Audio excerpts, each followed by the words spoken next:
प्रधानमंत्री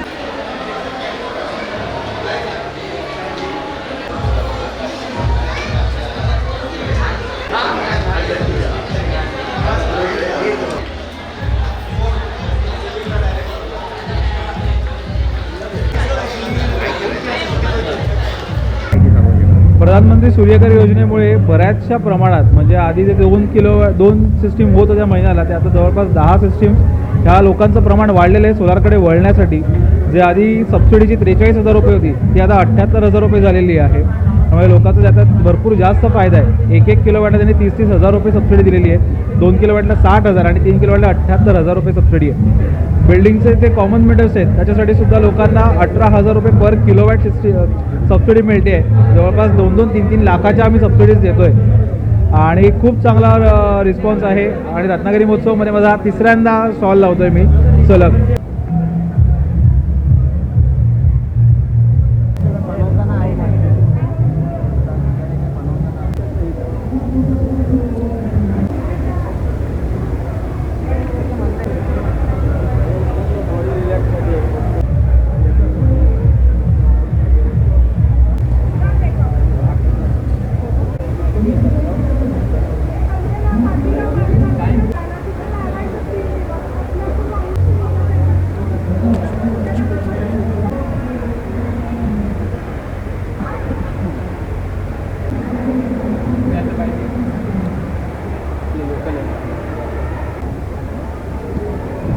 इकडे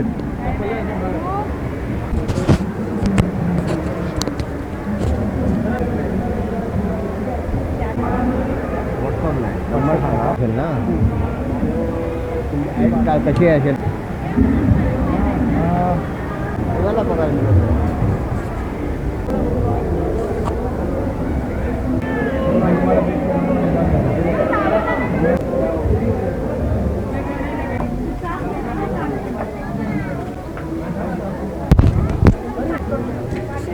लोकांची पण माहिती घ्या ना तिकडून.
त्याबद्दल थोडी माहिती सांगा, कशा प्रकारे तुम्ही बनवता?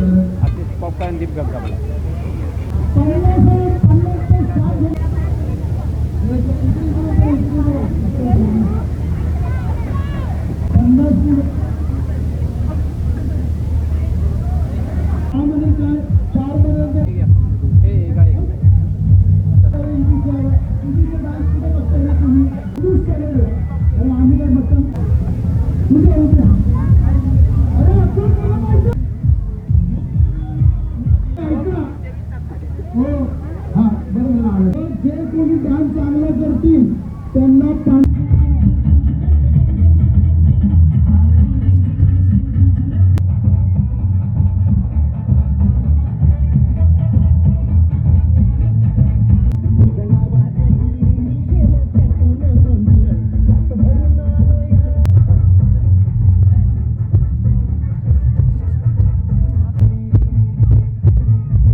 बिकॉज रत्नागिरी महोत्सवमध्ये जी लोक आलेले आहेत त्यांच्याकडे आपण जाणून घेऊया की त्यांना महोत्सव कशा प्रकारे वाटला आणि त्याने कसं एन्जॉय केलं. मॅडम, आपण या महोत्सवामध्ये आलात आणि किती वर्षापासून सतत त्यांना भेट देत आहात? गेले आता 3-4 वर्ष झाले. जेव्हापासून चंपकमध्ये हे येत आहे तेव्हापासून आम्ही इथे व्हिजिट करतोय आणि छोट्या मुलांसाठी आम्ही जास्त येतो कारण का इथे चक्र वगैरे असतात. लहान मुलांना थोडं मजा येते म्हणून आम्ही इथे येतो. लहान मुलांना तुम्ही जे घेऊन येतात त्यांनी एन्जॉय कसं करताय? त्यांना खूप म्हणजे त्यांनी एक राईड सोडली नाही, सगळ्या राईडमध्ये बसलेत आणि आता इथे आम्ही खाणं एन्जॉय करतो. फूड कोर्ट आहे त्यांच्याबद्दल तुम्हाला काय आहे? फूड स्टॉल पण सगळे आणि ॲक्च्युली सगळे वेल नोन रत्नागिरीतल्या हॉटेल्सवाले आहेत त्यामुळे सगळं फूड क्वालिटी हायजीन सगळं एकदम छान आहे. माझं नाव आदिल फणसोपकर आणि मी गेल्या 10 वर्षापासून हा महोत्सव एन्जॉय करतोय. दरवर्षी आम्ही इकडे म्हणजे एक असं ठिकाण आहे जिथे आम्ही म्हणजे आम्हाला असं वाटतं की आम्ही कुठे बाहेर जायची आम्हाला गरज नाही आहे. याने नक्की असंच सांगितलेलं आहे की आम्हाला या उत्सवाची आतुरतेने आम्ही वाट पाहत असतो कारण आम्हाला शॉपिंग करण्यासाठी मुंबई किंवा कोल्हापूर या ठिकाणी जायची आवश्यकता नसते. तसेच जे फूड कोर्ट आहेत त्यानंतर तंदुरी असेल, चिकनचे वेगवेगळे व्हरायटीज आम्हाला इथेच मिळत असतात. त्यामुळे आम्ही आतुरतेने वाट पाहत असतो. टाईम डिजिटलसाठी कॅमेरामॅन दीपक मोहितेसह जमीर खलपे, रत्नागिरी.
रत्नागिरी महोत्सव गेले 22 वर्ष सतत त्याचे आयोजन जे करत आहेत हे सलीम पेटकर यांच्याकडे आपण माहिती जाणून घेऊया. पूर्ण 22 वर्षानंतर 23व्या वर्षात त्याने आज पुन्हा रत्नागिरी महोत्सवाचे आयोजन केले आहे. सर, जे आपण 22 वर्षाच्या महोत्सवाचे आयोजन केले आहे त्याबद्दल थोडी माहिती सांगा. सर्वप्रथम मी सर्व रत्नागिरीकरांना जे रत्नागिरी महोत्सवाला आलेले आहेत त्यांना ईदच्या हार्दिक शुभेच्छा देतो. आणि गेली 22 वर्ष आम्ही रत्नागिरी महोत्सव करीत आहोत आणि हे 23 वर्ष आमचा रत्नागिरी महोत्सवचा आहे. दरवर्षी आम्ही वेगवेगळे उपक्रम आयोजित करत असतो. रत्नागिरी महोत्सवमध्ये आपण साधारणतः लहान मुलांपासून ते आबालवृद्धापर्यंत सगळ्यांचा विचार करून इकडे बरेच काही वस्तू ठेवत असतो. साधारण फनफेअरमध्ये आपण लहान मुलांपासून मोठ्या मुलांना जे वापरता येईल असे वेगवेगळे साहित्य, करमणुकीचे साहित्य असतात. स्टेज शोचा कार्यक्रम असतो. खाद्याचे साधारण खाद्याचे जवळजवळ 40 स्टॉल आहेत आणि कंझ्युमरचे जवळजवळ आपल्याकडे 60 स्टॉल आहेत.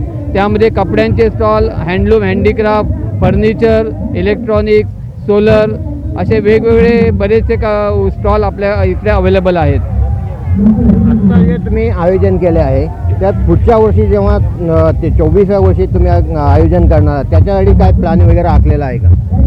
पुढच्या वर्षी आपण रत्नागिरी महोत्सव करीत असताना साधारणतः एक आपण आलेल्या लोकांना एक एंटरटेन व्हावं म्हणून एंट्रीमध्येच आपण एक जरा वेगळी काहीतरी कल्पना आपण मांडणार आहोत की आज जाताना जसं गेल्या मागच्या वेळेस आपण इकडेला ॲरोमॅटिक ॲनिमलचा आपण शो ठेवला होता, नंतर आपण किल्ले आणि रांगोळीचं प्रदर्शन मोठं ठेवलं होतं. तसंच यावेळेस सुद्धा पुढच्या वेळेस अशीच एक कल्पना आहे, पण ते आता आपण सांगू इच्छित नाहीत.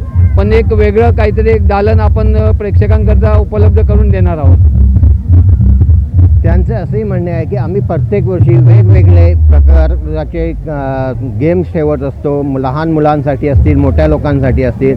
असं पुढच्या वर्षी देखील वेगळं एक ठेवण्याचं आम्ही आयोजन केलेले आहे. कॅमेरामॅन दीपक मोहितेसह जमीर खलपे, टाइम्स डिजिटल, रत्नागिरी. मी रत्नागिरी महोत्सवामध्ये गेली 15 वर्ष आम्ही याचा आनंद घेतो आहे, सहकुटुंब सहपरिवारासहित. कारण ज्याने अरेंज केलं आहे ते अगदी चांगल्या पद्धतीने अरेंज केलेलं आहे. खाण्याचे स्टॉल आहेत, भरपूर काही खेळणी आहेत. टाइम्स डिजिटलला लाईक करा, सबस्क्राईब करा, शेअर करा आणि बेल आयकॉन दाबायला विसरू नका. पाहत रहा टाइम्स डिजिटल.